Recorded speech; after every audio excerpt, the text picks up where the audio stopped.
Hello and welcome to William's Favorite Videos and the story of what? And the story of the birth of the United States of America.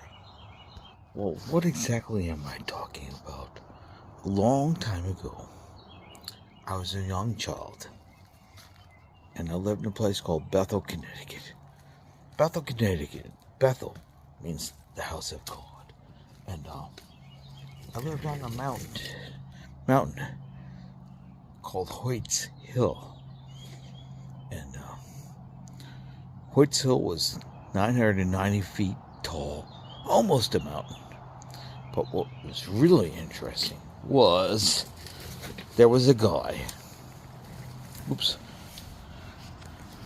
called Israel Putnam. And he marched his Revolutionary Army over the mountain. And afterwards, where he marched the troops became a street over the mountain. And Israel Putnam did what? He defeated the British Army.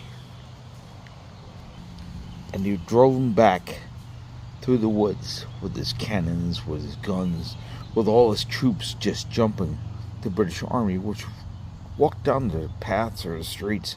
And so they came out of the woods and they attacked the British Army.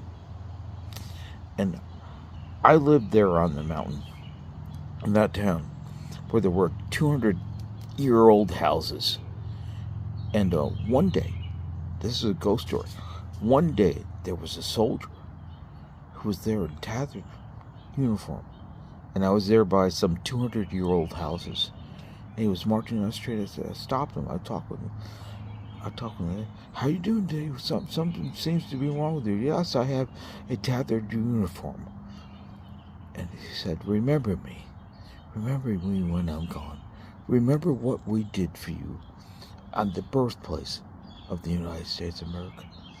I said, okay. I was just young. I was about 12, 13 years old. Didn't think much about it. And the guy walked down the street and suddenly he disappeared. Why? Because he was the ghost of a Revolutionary War soldier. He was there 200 years ago. He didn't have much time. He just said what he had to say, and he looked at me, and I looked at him, and I said, man, you really need help, don't you? He was there in tattered clothing. It was, his uniform was torn. He said, remember what I did for you in the United States.